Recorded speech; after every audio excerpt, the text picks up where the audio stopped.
guys, what's going on? This is Riverman from Behind the Mask here with the Goose. We're going to be talking about some Walking Dead today. Episode 4 to be precise. Everybody's been following along, I hope, like we are. Otherwise, we would be watching this video. Episode 4 changes the pace up quite a bit from the very, very thrilling Episode 3, to say the least. Basically, the key points in this one are Shane feeling the remorse, of what went down in Episode 3. Obviously, we're seeing his character develop a little bit more with that. He's still as unpredictable as ever.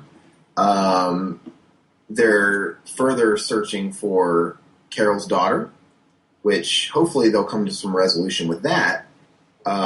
Rick is house-ridden with his son, who came out of the sleep with a successful surgery. But he's still not well enough to go out and hunt. But yeah, other than that, Norman Reedus got a little bit more screen time this episode, which made me very happy. Hopefully you guys too. Further, his character is progressing as well. He's starting to develop a soul, it seems, with Season 2, especially with the whole giving the Cherokee Rose to Carol. He's developing and showcasing that heart of his. I knew there was a heart in that exterior. Glenn ends up getting lucky with Maggie.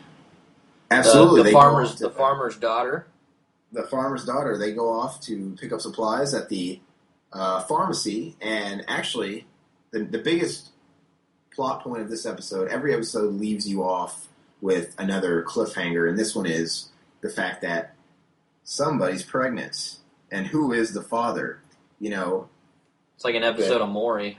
Exactly. So Glenn is given orders to pick up a home pregnancy test and to be discreet about it. And that's pretty much where we're at. There was they threw in like a little scene with a zombie in a well, and pretty much the only zombie in the episode, I think. Yeah, the only zombie in the episode, and they got to figure out how to get the zombie out of the well.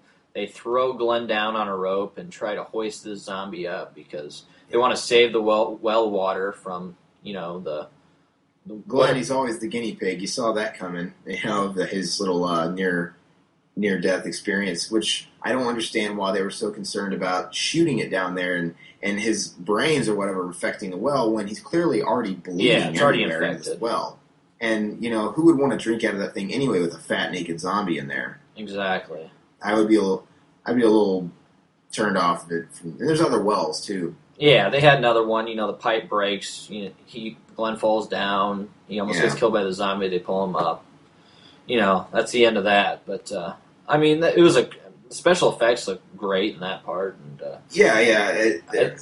T-Dog finished him off. That was pretty sweet. It doesn't bother me that there wasn't a lot of zombies in it. That one zombie was really good, that whole scene. And it freaks me out, actually. But the story, as we like to say, is strong enough to where it can be carried on that alone, almost. Oh, I agree.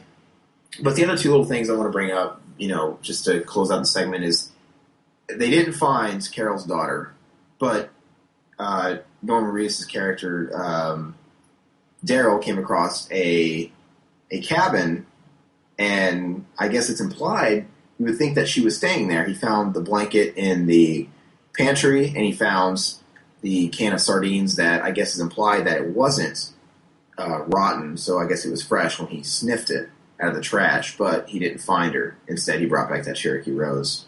So I don't know if it's going to further progress with that, or if they're going to, hopefully they'll come to some resolution with her.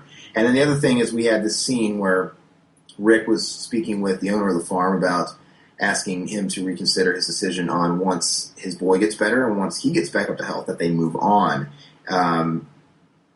He tells them that he will reconsider, on the grounds that they respect his rules. And that's only considered, not a promise. But I just want to comment on the moment where we're seeing some development in Rick's character, because he seems to be really cut and dry and predictable, whereas Shane is very unpredictable and he's sort of a recluse, and he makes the show exciting. Yeah. Rick, we get him. It's like, okay, he's a straight arrow. I'm going to do the right thing, do right by everybody. I'm going to be there for my kid, my wife, and all that stuff. But he actually had this moment where he's asking him about God, and and he just sort of shows his displeasement on that subject. The whole, the last time I asked God for a favor, my boy got shot. So we're seeing a little bit more of a complexity to his character. He's not as simple as we thought. So I'm enjoying what is hopefully some character development on Rick. But he's not a man of the cloth. Let's just say that. Yeah, well, you'd almost expect him to be because he's so, straight arrow on every avenue. So it's really cool that he's not as simple as we thought. But anyway, big thing, the pregnancy test was taken. It's positive, and that's where the episode leaves off. So obviously more drama. We're pretty positive Shane is probably the father, but... Well, yeah, I think it's obvious too. I don't know why you would raw dog it during a zombie apocalypse. Why would you want to not take precautions and be careful? You never know. Glenn could be the father. He's already getting some more action too. So I don't know. Maybe he hopped in the tent when they were sleeping, but yeah. But anyway, that's where we're at now. It'll all blow up here in the next few episodes, I'm sure, and I don't know. We'll see the show exploited more as a zombie soap opera, which I don't mind. I like it. I like zombie soap opera.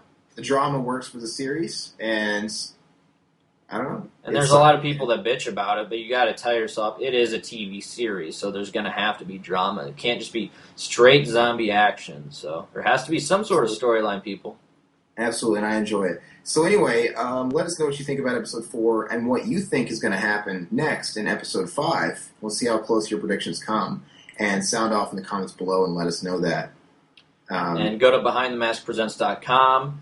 Check out the podcast and the new site, and for all your horror, exploitation, film noir, movie needs, and music needs.